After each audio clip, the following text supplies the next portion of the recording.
দিছে ঠস করে উঠছে ছায়া দিয়ে ফোনটার আর চিনছি বাদে বেরি একটা যে পড়ে আছে ফোনটা এই ফোনটাতে এটা কোয়ালতে রক্ত বাড়িতেছে বাদে আমি এটা এই উন্না হাত দোস্তি ছিঁড়ছি যে বেরি আরেকটা পড়ে রয়েছে আমি আর দেখছি না বাদে হেডারে থইয়া বাদে বেড়া তো দেয়া বাদে আমি সেই বেরি রে হিরা টাইনে পারতাম নিয়েছি ঠ্যাং বাঁধছি মানে এই ছাড়া আসিয়েছি টাইনে সিধা করছে আর মানুষ লইয়া করলে বাদে বেরিয়ে বার করছি।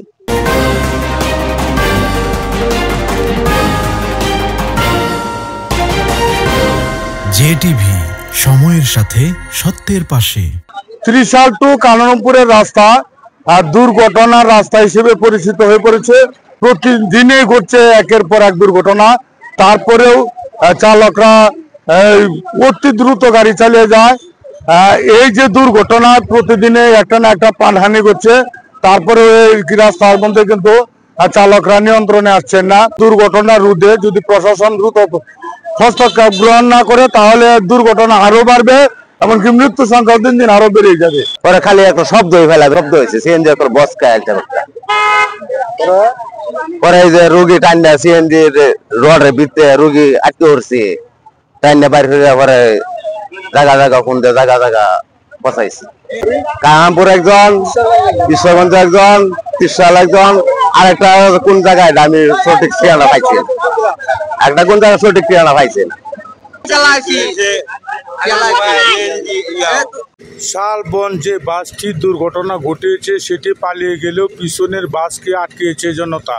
10টার দিক দিয়া ওইছে যাত্রী উঠাইতেছে শালবনে, ওইটা ব্রিজের থেকে আইছে স্পিডে আর নিয়ন্ত্রণ না করলে ডাইনে মারে বেলা পাশে মারছে, ওই গাড়ি বেঁকে গেছে, শালবন বেঁকে গেছে, অনেকটা ঢুকতে পড়ছে। অন কয়েকজন আহত হয়েছে, ময়মনসিংহ মেডিকেলে গেছে। অন আল্লাহ তারা রেখে আল্লাহ যদি হায়াত থাকে তো ইনশাল্লাহ অনেকটা বাঁচবো, হেফাজত দিব আল্লাহ। এটা তারা আটকাইছে, যেহেতু একটা দুর্ঘটনা হয়েছে, এটার একটা শালবন আর সিএনজি হয়েছে, এটার সমাধান হইলে বাদে গাড়ি চলবো, গাড়ি আপাতত বন্ধ থাকবো, সিএনজি বন্ধ করতেছে। আমরা সময় দক্ষিণে পরে আইতেছেন যাওয়া পরে কোথায় গাড়ি অ্যাক্সিডেন্ট করছে, পরে হুললে আগে পরে আমরা দুজন দেখছি আর ডেলিভারি গেছে মুসিং হেডিয়া পাইছি আমরা পাইছি না। দুর্ঘটনাটা গাড়ি সবগুলো চালানা অতিরিক্ত রুডে উঠতে পাগল হয়ে যা, কার আগে খেলা যাইব, এই কারণে অ্যাক্সিডেন্ট দিয়া মহিলারা খুব দুঃখ পাইছে। মহিলারা না রক্ত